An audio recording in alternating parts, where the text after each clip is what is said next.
Hello, everyone, and welcome to Dear Daisy, a podcast about secrets. Today is June 23rd that I'm recording. You're not listening to this on June 23rd. I could time travel and say that today is June 28th. I am a little annoyed at myself today because I went to my P.O. box and I had a couple of packages and a couple of letters, and I was so excited. And now I can't find the letters. I know they're somewhere. I didn't throw them away, so I will find them. But, you know, podcasters, they're just like us. I'm sure they're somewhere. I got a lovely gift from a listener. I don't know if you all remember, but back a while ago, I was talking about that really utterly bizarre Super Bowl halftime show in the 90s that was like a zillion children and like New Kids on the Block, and it was really like very, very, very creepy. One of my listeners was one of the kids, which stands to reason. There were millions of them. But so he was one of the kids. And then in another episode relatively recently, I pulled Lakshmi, and he sent me a Lakshmi figurine because she means a lot to him and his fiance, which I just thought was so nice. And he actually ended up sending me two because he thought one got sent back to the sender, so he sent me another. So now I have two. As Kurt said, we have an abundance of Lakshmis, which is hilarious because she's the goddess of abundance.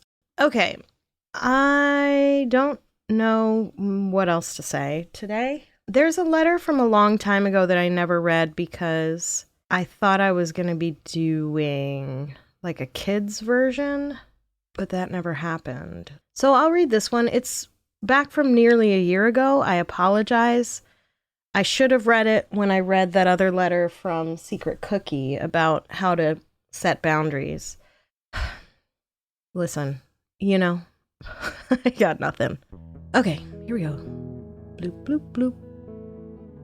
Dear Daisy, I am a 2.5-year-old, obviously now 3.5, that lives with my coolest shit grandma who is your age, because blended families are a thing. Is my grandma ruining me by playing Sublime, Beastie Boys, and the Talking Heads? I think she may be teaching me awesome musical prowess, but my preschool friends are annoyed because I don't only want to listen to Jack Johnson's Curious George album. Please help us find a common musical ground for kids and grown-ups alike.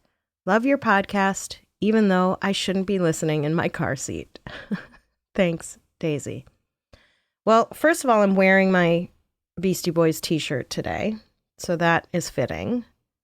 You know, I hate this phrase. I don't want to yuck your yum. Sublime, we could do without. Just yucky.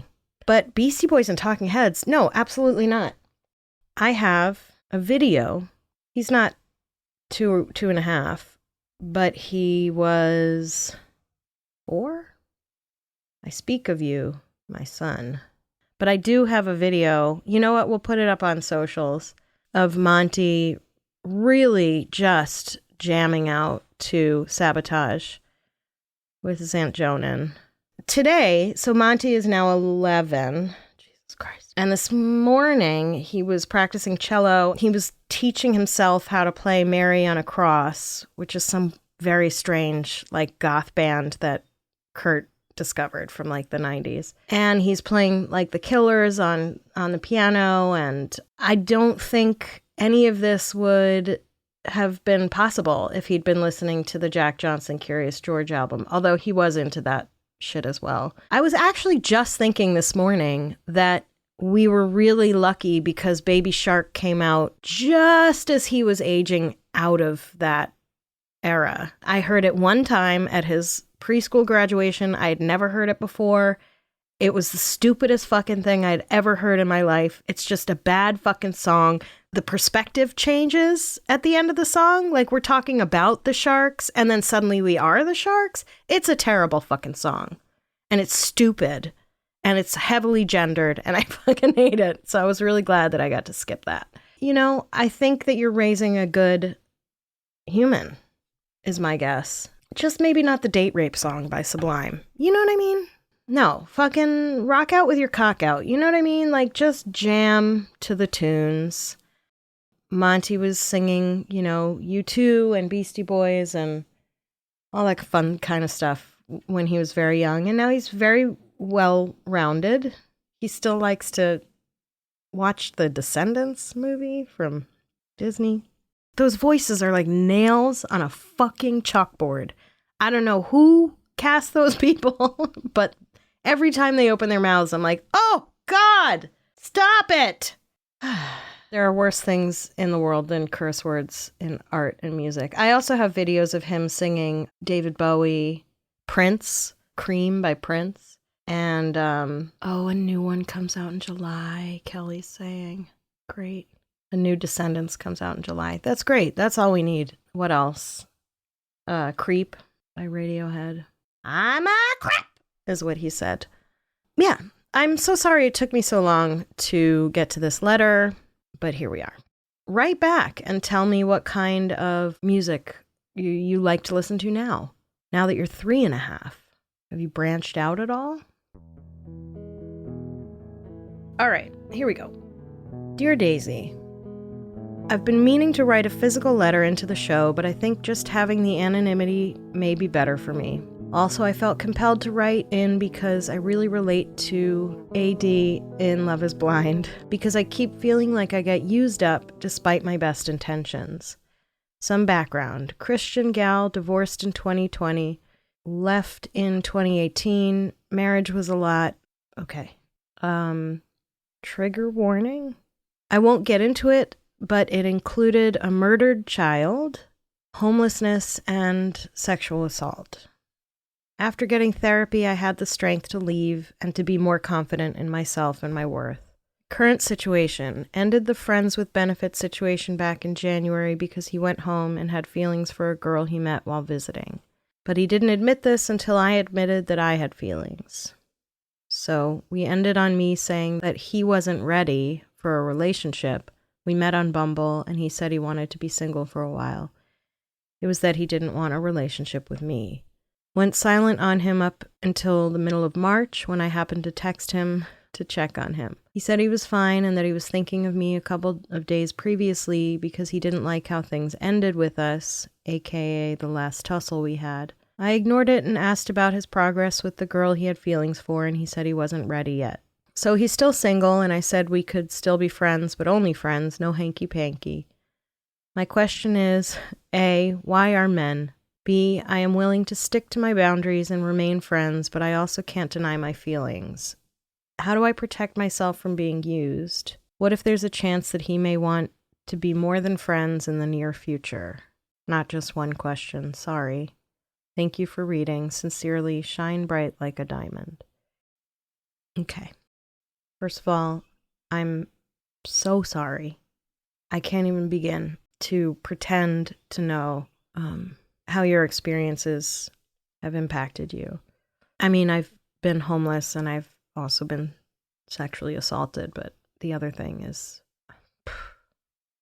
I'm so glad that you got the strength to leave him. I want to point out that what you said was, I happened to text him. I mean, you didn't happen to text him. You texted him, right? Like, take ownership of that, because I think the only way to not repeat mistakes or do better moving forward is to be fully honest with yourself about what you are and aren't doing, right? And listen, we have all done it. We have all done it. So it's okay.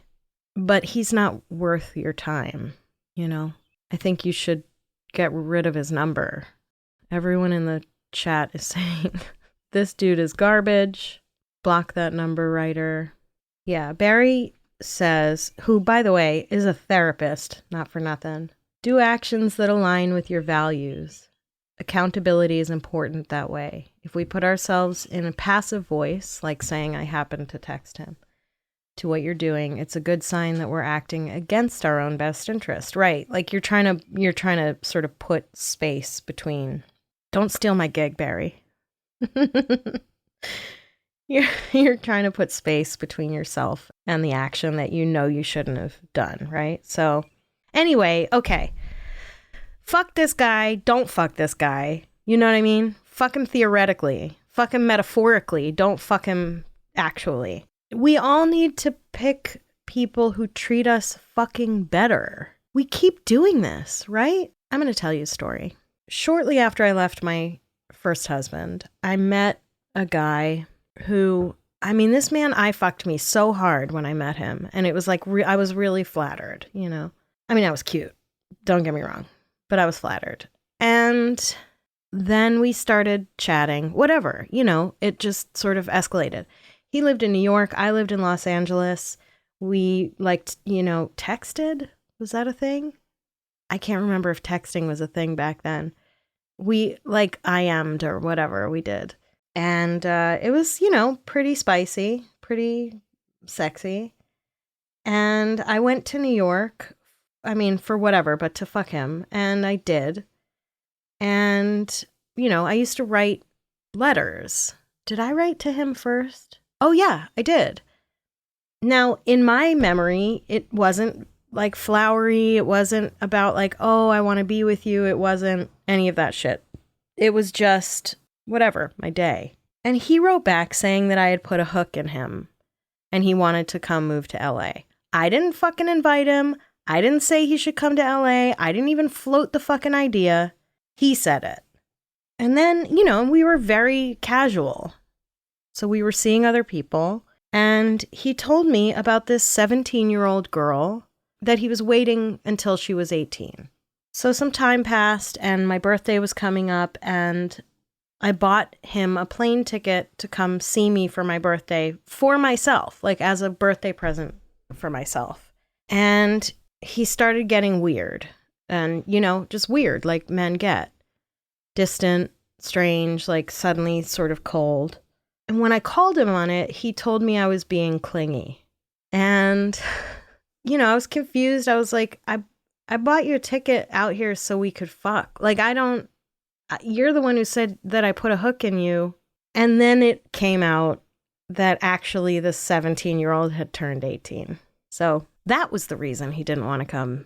Not because I was being clingy, but because he was fucking an 18-year-old. I mean, the number of men in my life who have told me that I was being clingy after we fucked when nothing had changed, except that we had fucked. But the tone of our conversations hadn't changed. The frequency of our conversations hadn't changed.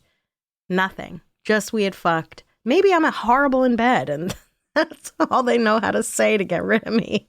You're being clingy, but not with your vagina. Anyway, yeah, there's other dudes. I'm sorry that you're attracted to men. That's so unfortunate. It's such a horrible affliction that so many people in this world suffer from. I feel, I am sort of one of them, at this point it's really just my husband, and Jake Gyllenhaal theoretically, you know what I mean? I don't actually want to fuck him because he's apparently not a great human, but when it comes down to it, I don't want any penises unless they were made in a factory. Yeah. So I'm sorry that these are the men that you have attracted and chosen for whatever reason. We pick people based on our fucking trauma, basically. Someone who's very close to me was, who I talked about last week, was dating this person on and off. And she realized she'd chosen her dad. You know what I mean? A younger, obviously, version of her dad who also had ADHD. And she was like, oh, I don't need more of that in my life. But it's hard. I know it's hard. It's easy to say fuck him, cut him off. But we all understand that it's hard. But I would block his number if I were you. It's just the best way to get rid of it.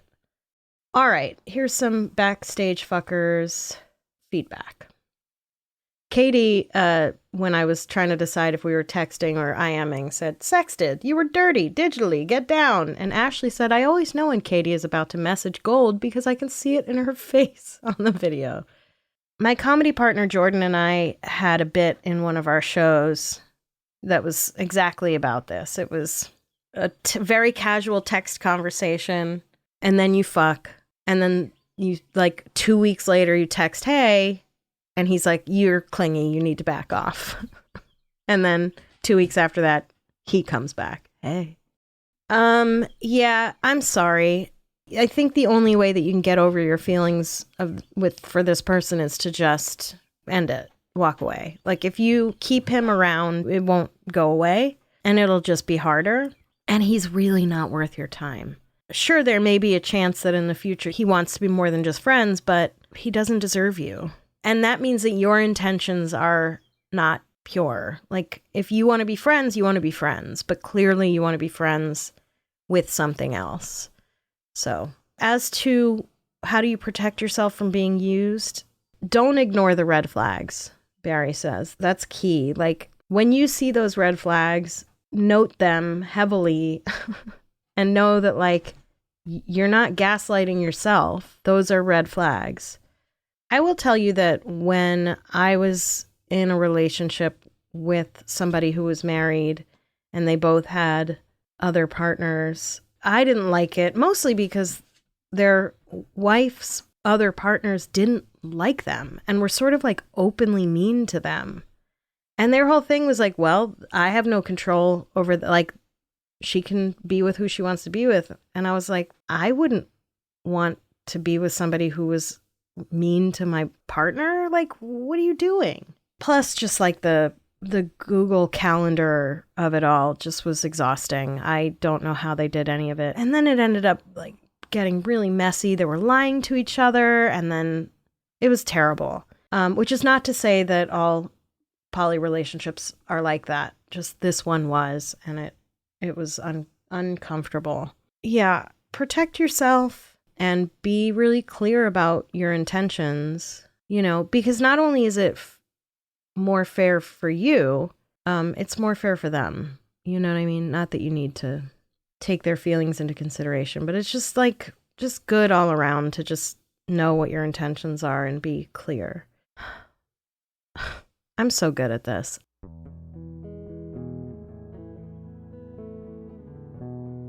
All right, here we go. Oh boy. Okay. Dear Daisy, I have a friend who is also a colleague of mine. We were friends first, and when a position opened up in our office, I recommended that he apply for it. I love having my friend at work with me, but I've got a problem. He has the worst, and I do mean worst, breath I've ever smelled. It's not like a thing that happened one time. Oh no. Anytime I'm talking to him and we're close enough that I can smell his breath, which is often because we will frequently get together to complain about dumb things people are doing, and that involves whispering, blee. Neither of us can hear worth a damn, and we both have auditory processing issues. So if we're going to whisper, it's got to be close and face to face. Oh God, his breath is bad enough that it will actually sting my nose sometimes. I'm torn between telling him about his breath so he can have some gum or mints handy and not wanting to embarrass him if this is something he can't help. I mean, he has ADHD and a horrible sleep schedule, so it could just be that he forgets to brush his teeth in the morning or skips it altogether if he's running super late. But what if he has halitosis or something, and by calling attention to it, I'm confirming his worst fears about what other people think of him? I also just super hate confrontation or doing/saying anything ever that I think could upset someone, and that's my own trauma. So do I bite the bullet and tell my friend about his stinky breath, or do I keep that to myself? Sincerely, I legit hate how angsty I sound. Oh boy. This is one of my biggest fears, that like I have really awful breath and nobody's telling me. Which is one of the good things about having a kid, because they will tell you. So far, so good. He likes me to tell him a bedtime story directly into his ear. And I would imagine that, like, if I had horrible, horrible breath, he wouldn't want that. Tanner says, put some Vicks in your nostrils. That's not a bad idea. Lanny says, have some gum. And if you have a piece, offer him one. I think that's probably your safest bet. After I had Monty, my armpits smelled like Indian food, which was tough because every time I smelled my armpits, I wanted Indian food. I do stink on occasion, and especially in the winter months when I don't want to shower every day. I only shower every day in the summer because it's hot. But for some reason, showering is boring to me or something. I'm like, ugh. I mean, postpartum body odor is the worst/best because it does smell like Indian food. And who doesn't love Indian food? I mean, lots of people don't love Indian food, but they're wrong. What else is there to say? I'm sorry. This was a weird one. Listen, I love you all. I'm so glad you're all here. I don't know what I would do without you. Okay, so ow, I think I'm having an aneurysm in my head. Okay, I might be dying. So if you're listening to this and I'm already dead, make sure Monty turns out okay. And somebody, for the love of God, make sure that Kurt takes his medications and moves to Ireland. Okay. Oh, speaking of which, my father, so he's doing an artist residency in Ireland in October. And ever since that happened, he's been getting ads popping up on his Facebook for Ireland lawyers who are claiming that not only if you had a grandparent, but if you had a great-grandparent who was Irish, you can get citizenship. So he's going to be there and he's going to throw himself at the mercy of the Irish people and beg for citizenship. And then we're going to get citizenship and we're fucking out. Goodbye. I know it's Catholic. I know it's very white, but that's okay. We'll move to the Protestant part. No, we won't. Oracle card. Is Ireland like very LGBTQIA safe? Is that a thing? Gotta be better than here. I mean, they do have healthcare. I also read today in a meme that in 1960, the billionaire, not that there were billionaires, but like the wealthy tax rate was 90%. And it's now the same rate that you and I pay. It's like 35. Oh, God. Barry, can you assure me that Trump won't win? Because I don't want to vote for Biden, but I'll feel guilty if he doesn't win. Okay, good. Thank you. Tell you what, if he forgives all student debt and gets us out of Israel before November, I will vote for Biden. Can anybody make that happen? You know what I mean. Gets us out of bed with Israel. Out of Gaza. Okay. Here we go. No whammies, no whammies, no whammies. You know what? I think it's this one. Ooh, she looks very sleepy. I like her. This is Maya. She's the goddess of illusion. She looks very young. She's sort of like shrouded in a see-through thing. She's wearing a pink toga. She's pretty fair-skinned. Maya is the goddess of illusion. What is it about me that's so hard to grasp? I dance the universal energy, always moving, always active. You can never see me as I am veiled, and that veil is a byproduct of what I do, who I am. Go deeper. Don't get caught in the magnificence of my creativity. My creation is the illusion behind which lies the knowledge that all matter is energy, and all energy is one. Mythology. The Hindus and Buddhists of India worshipped Maya. Well, why is she so fucking light-skinned? I mean, this woman looks Swedish. As the material universe, as mother of creation, weaver of the web of life, and as illusion. She is the virgin or maid part of the three-part Kali, the three aspects being virgin, mother, and crone. Maya is also worshipped in Nepal, Tibet, Asia, and the Himalayas. Her special attributes are intelligence, creativity, water, and magic. She is depicted lifting the veils of earthly form to reveal the true nature of the universe. Meaning of the card. Maya moves subtly into your life to tell you to face your illusion. It is time to see what is so, what is true, what is real. Are you caught in a particular situation and can't seem to move because it is hard to see clearly? Were you dazzled by what a certain reality seemed to offer you and now discover nothing there? Have you been listening to the words people speak rather than what's behind the words? Maya says it is easy to get caught up in illusion. Wholeness is nurtured when you accept where you are and forgive yourself. Become aware of the illusion, then consciously lift the veils to experience the reality. Seeing the reality behind the illusion is what brings you power.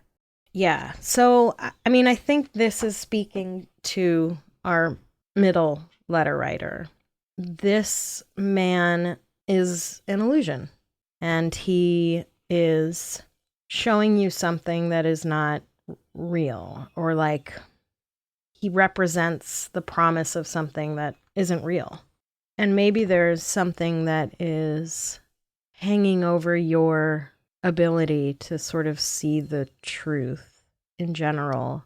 You know, maybe that's the key to not getting used, is like just lifting the veil of whatever is sort of shrouding you and allowing yourself to just be really honest and to see the truth and to see the world for what it is. Yeah. The group is guilting me into voting for Biden. We'll see, okay?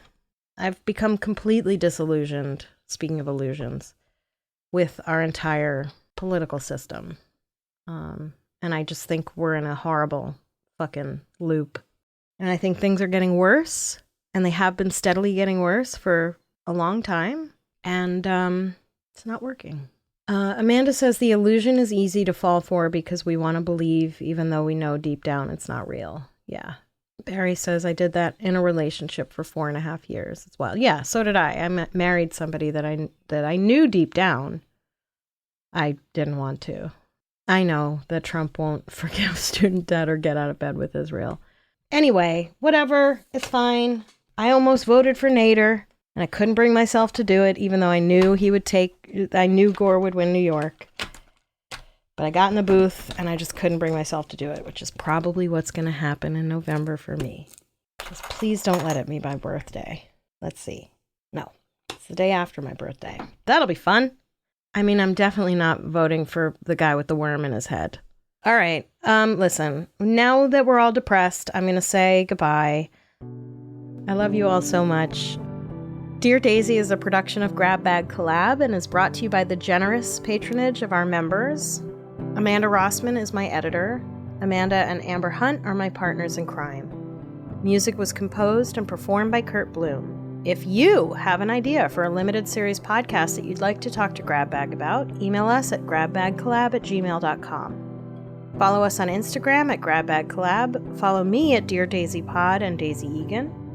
You can send me an anonymous email via Google Docs. The link is on our website, Patreon page, and social media. Remember that actual letters sent through the mail will take priority, and I'll send you something back when I get my shit together. So write to me old-fashioned like at P.O. Box 10221, Cranston, Rhode Island 02910. Help us out by spreading the word about our podcasts, and remember to rest, drink water, and be kind.